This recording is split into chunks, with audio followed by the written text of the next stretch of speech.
대구시가 6조 원 규모의 내년도 예산안을 짰습니다. 어느 분야에 얼마만큼의 예산이 늘거나 줄었는지 자세히 알아봅니다. 대선 때 여야의 공통 공약이었던 기초선거 정당 공천제 폐지 약속이 내년 지방선거 7개월을 앞두고도 진전이 없어 비난이 커지고 있습니다. 사회복지사 처우를 개선하기 위한 조례까지 있지만 대구시가 계속 미적거리자 사회복지사들과 시민단체가 거리로 나섰습니다. 연중기획 길, 사람, 그리고 도시 시리즈. 오늘은 문학과 함께하는 대구 골목 투어를 떠나봅니다. 네, 여러분 안녕하십니까? 대구 경북 소식 전해드립니다. 대구시가 6조 원 규모의 내년도 예산안을 짰습니다. 대부분 분야에서 올해보다 예산이 줄었고 늘어난 분야는 사회복지가 유일합니다. 서성원 기자가 보도합니다. 대구시가 짠 내년도 예산안은 6조 원대로 올해 당초 예산보다 1.9% 늘었습니다. 씀씀이를 늘려 잡은 분야는 사회복지입니다. 특별회계와 기본 경비를 제외한 전체 씀씀이의 절반을 넘습니다. 내년 7월 기초연금이 도입되고 영유아 보육료에 쓸 돈도 늘었기 때문입니다. 정부의 복지정책 확대에 따라서 시민들의 복지 수요에 부합하는 예산을 편성했습니다.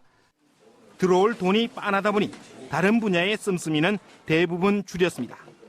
도로교통은 도시철도 3호선 건설 같은 내년에 마무리되거나 급한 사업을 제외하고는 엄두조차 내지 못했습니다. 공공안전은 증가율은 높지만 금액이 적고 이마저도 지방선거 관리비가 상당수입니다. 교육은 학교 급식 지원비는 묶어놓고 도서관, 체육관, 급식시설을 짓거나 고치는 비용만 늘렸습니다. 대구시는 어려운 재정 사정을 감안해 업무 추진비와 연가 보상비 등을 줄여 17억 원을 아끼기로 했다고 밝혔습니다. 대구시장의 업무 추진비를 20% 삭감하고 직원들의 연가 보상비 등을 10% 내지 20% 삭감하는 등 다양한 자구 노력을 강행하고 있습니다. 대구시가 짠 내년도 예산안은 의회로 넘어가 심사 등의 과정을 거쳐 다음 달 최종 확정될 예정입니다. MBC 뉴스 서성원입니다. 지난 대선 때 여야 모두 기초단체장과 기초의원의 정당 공천제를 폐지하겠다고 공약을 내걸었지만 이렇다 할 진전이 없습니다. 정치권의 무책임한 자세를 비난하는 목소리가 높습니다. 이상원 기자가 보도합니다. 지난 연말 대선 당시 박근혜, 문재인 후보 모두 기초선거 정당 공천제 폐지를 공약으로 내걸었습니다. 지역주의의 높은 벽을 없애고 국회의원들의 공천권을 국민의 손으로 돌려놓을 수 있을 것이란 기대가 높았지만 10달이 지난 지금 기대는 실망으로 바뀌고 있습니다. 지난 7월 민주당이 기초선거 출마 후보자의 정당 공천을 폐지하겠다는 당론을 정했지만 여당인 새누리당은 아무런 움직임을 보이지 않았고 이후 여야 모두 이런저런 핑계를 대며 시간만 보내고 있는 형국입니다. 지방선거가 임박한 상황에서 아직도 여기에 대해서 어떤 이야기도 하고 있지 않는 것은 공당으로서 그다음에 책임 정당으로서 정말 무책임한 게 아닌가 싶고요. 이런 가운데 정당 공천제 폐지 등 선거법 개정을 논의하기 위한 국회 정치개혁특위 구성이 추진되고 있지만 생색내기, 보여주기에 그칠 것이란 전망이 벌써부터 나오고 있습니다. 다음 주점인가 이제 본회의 있으면 결의하고 나면 사람을 짜서 이제 가동을 하게 되는 거죠. 그래서 정기국회 때까지 나 결론 못 낼 것 같아요. 내년 한 2월쯤 돼야 결론이 안 나겠나 싶어요. 내년 지방선거까지 7달밖에 남지 않았습니다.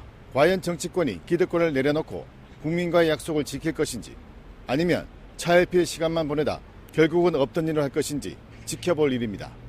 MBC 뉴스 이상훈입니다.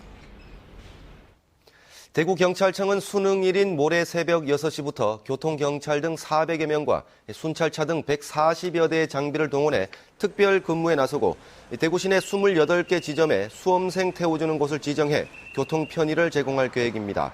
경북경찰청도 경찰관과 모범 운전자 등 1000여 명과 200여 대의 기동 장비를 시험장 주변에 배치해 수험생들에게 편의를 제공합니다. 수능일에는 자가용 이용을 자제하고 듣기평가 시간인 오후 1시 10분부터 20분 동안은 고사장 주변에서 소음이 발생하지 않도록 신경 써줄 것을 당부했습니다. 복지가 우리 사회 최대 화두로 떠오르면서 복지에 대한 관심은 높아졌지만 복지 분야 종사자들에 대한 처우는 여전히 열악합니다.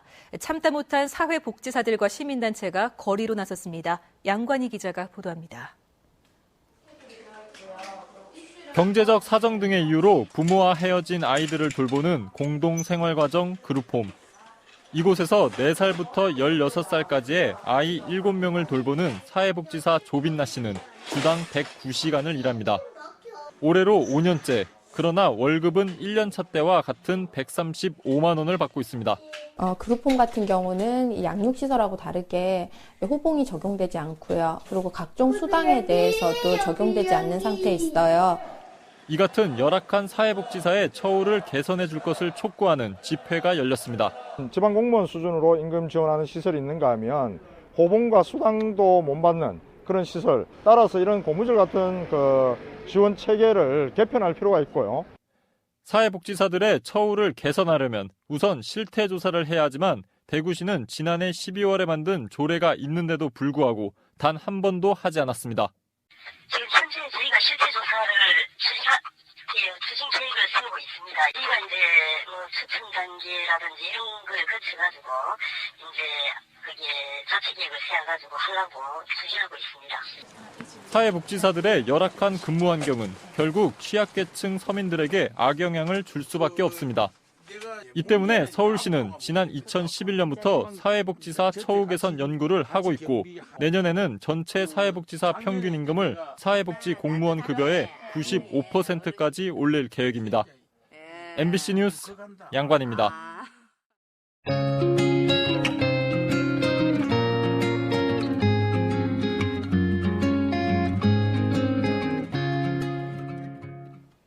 다음은 대구문화방송이 연중기획으로 보내드리고 있는 길, 사람, 그리고 도시 순서입니다. 대구 근대 골목을 대구 음악, 또 미술의 역사와 함께 조명해봤었는데요. 오늘은 문학과 함께하는 골목 투어를 떠나봅니다. 권윤수 기자입니다. 직접 펜을 들고 손편지를 써보신 지 얼마나 되셨습니까? 이 대구 근대골목 계산일가 앞에는 빨간 우체통 하나가 있는데요. 바로 느린 우체통이라 부릅니다. 여기에 이렇게 엽서를 넣으면 1년 뒤에 적힌 주소지에 도착한다고 해서 그런 이름이 붙여졌습니다. 글로써 사람의 마음을 움직이는 문학가 가운데는 대구 출신이 많은데요. 오늘은 문학과 함께하는 대구 근대골목 투어를 떠나보겠습니다. 오늘 우리는 인품이 고결한 민족 저항시인 이상화 선생님 고택에 왔답니다. 네, 상화 선생님 숨결이 느껴지시나요? 네. 이곳에서 상화 선생님을 뵙겠습니다.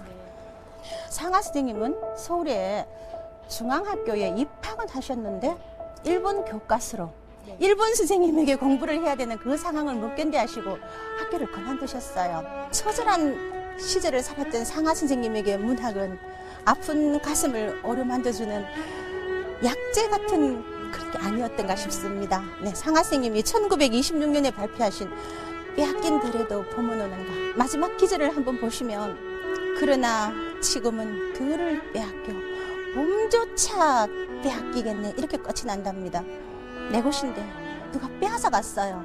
그때 심정이 느껴지십니까? 지금 우리가 가는 곳은 3.1 만세운동길입니다. 이 길은 빙어 현진건 선생님의 길이라고도 불린답니다. 빙어 현진건 선생님은 소설은 어떻게 써야 되는지에 대해서 아주 명쾌한 답을 제시하신 분입니다. 처갓집이 대구여서 대구에서 많은 문학 활동을 하셨었고요. 우리 고월 이장이 모구 100기만 상화 이상화 선생님과도 교분이 아주 두터우셨어요. 동아일보 사회부장이셨던 우리 빙어 현진건 선생님께서 내가 책임질게 하시면서 일장기를 지우셨답니다. 어떻게 책임졌을까요? 네, 그날로 일본이 동아일보를 바로 폐간시켜버렸어요. 그리고 우리 빙어 현진건 선생님은 옥살이도 하셨답니다. 지금 우리는 약전 골목을 걷고 있습니다. 그렇죠? 이곳에서 우리는 사랑과 그리움의 시인 청마 유치환 선생님을 만납니다. 네. 1908년 통영에서 태어나셨지만 아버지가 한약방을 하셨었고요. 아버지 심부름으로 청마 유치환 선생님이 이 약전 골목에 많이 오셨답니다. 대구에서 죽순 문학회를 등단을 하셨어요. 그래서 대구에서도 문학 활동을 많이 하셨었고 또 교편도 잡으셨답니다. 1947년에 대구에서라는 시를 발표하셨었고요. 대구의 자랑인 팔공산도 나오고 바로 지금 오늘 우리가 걷고 있는 이 약전 골목 이야기도 실려 있답니다. 해방과 전쟁의 소용돌이 속에 대구와 인연을 맺었던 문학가들. 우리나라 근현대 문학을 꽃피웠던 그들의 작품 정신과 흔적들이 대구 근대골목 곳곳에 진하게 남아있습니다. MBC 뉴스 권윤수입니다. 도청 신도시에 들어서는 경북도청 신청사 상냥식과 기와 올리기 행사가 오늘 신청사 건설 현장에서 열려 상냥 고유제와 도민 13,000여 명의 이름을 새긴 희망 기와 올리기 순으로 진행됐습니다. 이보다 앞서 경상북도는 기와 만인소라는 명칭으로 신청사 지붕기와에 이름을 남긴 주민을 공개 모집했습니다. 상냥식은 신축하는 건물 기둥에 볼을 얹고 그 위에 건물의 중심인 마룻대를 올리는 건축 제례입니다. 1년간 울릉도를 찾은 관광객이 처음으로 40만 명을 돌파했습니다. 독도에 대한 관심이 높아졌고 배편이 늘어서 접근성이 좋아졌기 때문입니다. 이규설 기자입니다. 40만 번째 관광객을 태운 여객선이 울릉 도동항에 도착합니다. 관광객들이 선착장에 내리자 군청 공무원이 개수기로 숫자를 세고 영광의 40만 번째 관광객이 선정됩니다. 40만 번째, 40만 번째. 고맙습니다. 이렇게 반가워서 고맙습니다.